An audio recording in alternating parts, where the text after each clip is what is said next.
Hi, I'm Christopher Hein, and in this video series we're talking about high falls, Uki Kaiten. What are they? So the first one we talked about dispelling the myths of Uki Kaiten and why they might not be what you think they are.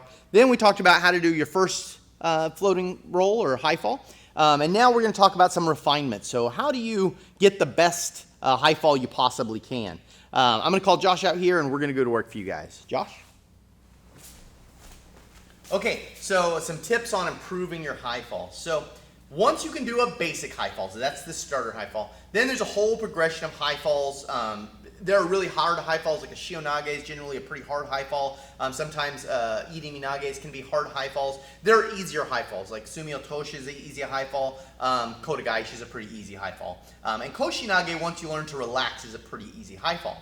One of the most important things to understand is that you need to keep your arms in front of your center when you're high falling. So, for example, if I was going to throw Josh in a sumi-otoshi here, as I start to move, and I'm just going to go through a couple actions Josh won't actually high fall. As I move, Josh should let his whole body move with his center. So notice, as I'm moving his arm, his whole body is tracking that.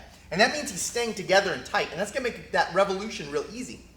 If Josh lets his arm get away from his center, then it's going to be real hard for him to high fall, and he's going to stagnate and not want to high fall, maybe get caught in his shoulder, and that kind of sucks. So all kinds of bad stuff will happen, so that's no good. If he gets too excited about going early, he's likely to just kind of let his butt kind of fall out or try and kick over in some weird way that the timing's not going to work out right. So all he wants to do is really focus on keeping his center in his hand. So as I throw Josh in a sumi-otoshi high fall, notice how he keeps his arm with his center. Okay, so as he comes over, he just keeps his arm and his center together really, really nicely. So that way he stays together as one piece. And that makes the rotation really easy. Now the same thing will be true with the kotegaeshi. So if we're here in a kotegaeshi, and I'm going to apply this kotegaeshi, Josh wants to keep his whole body together, boom, and he turns over. Now understand again, and this is worth reiterating, that's not because I'm so powerful that I throw him with my ferocious force. It's because his wrist is getting twisted really hard, he's got no easy way to land, and so he lets his whole body come over. So Josh is choosing to let his body come over in that, right?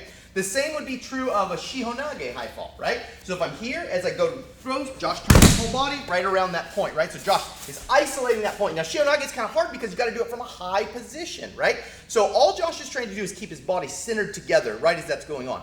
Now, a koshi-nage seems like it's a hard high fall, but it's actually a really, really easy high fall. So if I had Josh set up here in a koshi-nage, what Josh first wants to do is reach his arm over here and see if he can get a hold of me. Now, he could grab my gi like this, or he could wrap my shoulder like this, either one, but he wants to keep himself tight. Now, what he's doing by doing that is keeping his center and his arm locked. So when I go to throw him, it's really, really easy for him to let himself right over because he's wrapping around with his arm and locking onto me. I'm stable, so when he gets thrown, his whole core can just rotate right around that point. So whenever you're taking a high fall, if you're having a problem with it and they're getting kind of, my grandma would say Annie Godlin, right? Which is things all over the place, right? If it's getting like that, then it's probably because your arm's not staying with your center anymore. You want to keep your arms right in front of your center and then let your whole body turn right around that arm. This will make your high falls really nice and clean. You get those real pretty hakama flowing through the air kind of high falls, which is what everybody wants to be able to take an aikido. I'm Christopher Hein. Thanks for watching.